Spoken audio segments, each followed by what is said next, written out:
हल्ला करके तनी आशीर्वाद दी। मंच के सही में टंच कलाकार, मंच के हम भाषणों से कहेंगे। हमारे प्रिय भाई भाषण सुरमत का गोलू राजा जी के हमारे गांव आपको बहुत स्वागत है, अभिनंदन। भाषण सुर भाषण। अब ये माइक आपके हवाले और ये जनता आपके हवाले, और वॉलंटियर भाई आप हमारे हवाले नहीं हैं, नहीं हैं आप लोग दर्शक बने हुए हैं। सब पब्लिक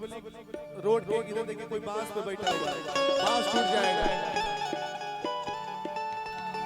हमें प्रोग्राम करवाने से पहले ही विश्वकर्मा सर थाना अध्यक्ष महोदय बोल के गए थे कि आप अपने वॉलंटियर को टाइट रखिएगा, लेकिन हमारा वॉलंटियर टाइट नहीं है, एकदम कमजोर है। वॉलंटियर प्रोग्राम देखने में लगे हुए हैं, प्रोग्राम चल रहा है, प्रोग्राम मत देखिए। आज बड़ी ही खुशी के बात धन्यवाद सुशील, तू देखा अपना से साउंड के मालिक के हो होके तारा से निमन ऑपरेटर के हो देखे। हां भाई असही ने कहीं दीवान सब रहे तारा से निमन ऑपरेटर के हो नहीं के अंकित से बार-बार कहले लेके करा के राखल करो, न तो हम जानते कि सुशीला ऑपरेटर नहीं के कहर खाली ऑपरेटर रही। तो ये साउंड कह रहा है रितेश भाई के साउंड है। उन्हें हमारे माता चाची लोग से अनुरोध बतानी होने हो जाए, हेलो होने हो जाए आप सबसे अनुरोध पर, और सब लोग बारी बारी से खाना भी खाइए। आप सबसे अनुरोध है, हमारे जितने भी अतिथि लोग हैं सबसे बारी बारी आप लोग खाना खाइए और खाना खिलवाइए आप सब।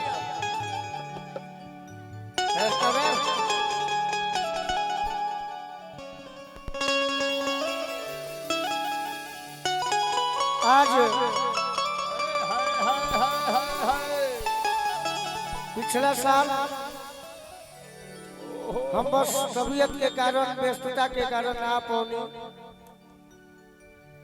फिर भी हमार दुलरुआ भाई बड़े भाई उम्र में और जेकर गायकी के बल पर ना जेकर व्यवहार के बल पर अतना समाज अतना कलाकार लोग जुटल बा। भाई अभिषेक जी के माध्यम से ही होली मिलन में आवे के बड़ी इच्छा रहे पिछला बार भी, बाकी भाई खिस में हमरा के बोल दी हलो, हम क्षमा भी मंगनी। आई होली मिलन इनकर होली मिलन ना हो, ई गोलू राजा के होली मिलन हर सब कलाकार के होली मिलन। और ये बड़ी अच्छा कार्य होला जे कोनो कलाकार अपना गांव जवार खातिर मनोरंजन हेतु अतना लोग के जुटान करेला। तो भाई अभिषेक जी के धन्यवाद देव, माई से मनाई कि हे माई हमरा भाई के करेजा बना के रखी हो कि हर साल होली मिलन आकोपुर में होत रहे। हम आई ना हम संगे बानी। हां भाई आवे के नहीं आई संगे ना रह तो हम बरियरी खींचे वाला बनी। तो फागुन के लहरा में चली गई बहरा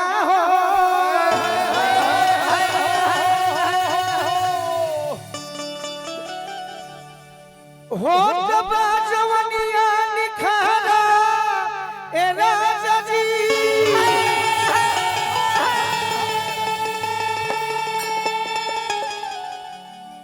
कबल रहब बहरा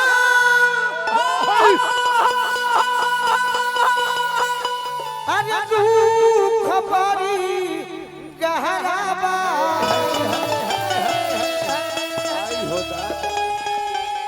आवले लफागुन के लहरा ये राजा जी।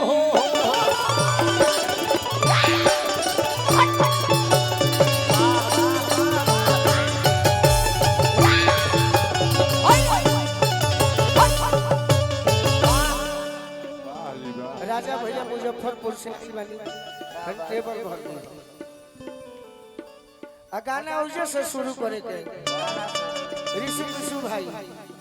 अरे की ओइले ओइले परदेसिया खेलब हो,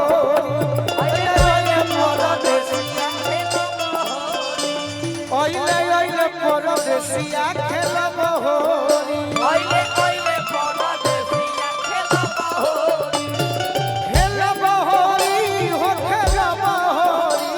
खेलब होरी हो खेलब होरी खेलब होरी हो खेलब होरी खेलब होरी हो खेलब होरी ओइले ओइले परदेसिया खेलब होरी ओइले ओइले परदेसिया खेलब होरी ओइले ओइले परदेसिया खेलब होरी ओइले ओइले परदेसिया खेलब होरी ओइले ओइले जब परदेसिया दुआरवा पयोइले सब परदेसिया दुआरा पयोइले जब परदेसिया दुआरवा पयोइले सब परदेसिया दुआरा पयोइले हमारे दीपक भैया आ गए आई मंच पर खिड़की से जाई जाई घर के गोरी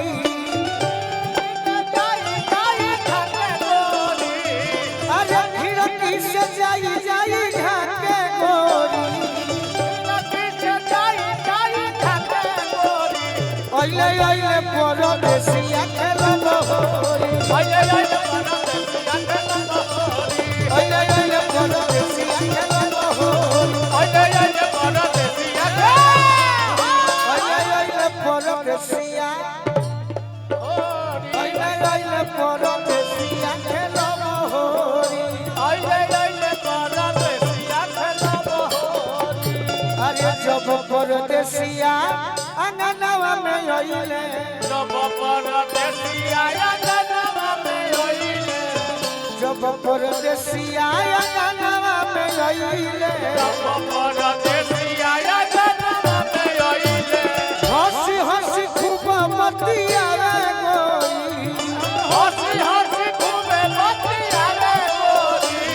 अरे हंसी हंसी खूब बतिया रे गोरी हंसी हंसी खूबे बतिया रे गोरी ओइले ओइले परदेसिया खेलब होरी ओइले ओइले परदेसिया खेलब होरी ओइले ओइले परदेसिया ओइले ओइले परदेसिया खेलब होरी ओइले ओइले परदेसिया खेलब होरी जब परदेसिया अंगनवा में ओइले सब परदेसिया अंगनवा में ओइले जब परदेसिया अंगनवा में ओइले सब परदेसिया अंगनवा में ओइले हंसी हंसी खूब बतिया रे गोरी हंसी हंसी खूबे बतिया रे गोरी अरे हंसी हंसी खूब बतिया रे गोरी हंसी खूबे बतिया रे गोरी ओइले ओइले परदेसिया ओइले ओइले परदेसिया खेलब होरी ओइले ओइले परदेसिया खेलब होरी ओइले ओइले परदेसिया परदेसिया खेलब होरी ओइले ओइले परदेसिया खेलब होरी जब परदेसिया से जरिया पयोइले या कोइले से जदिया कोइले जब परदेसिया से जरिया पयोइले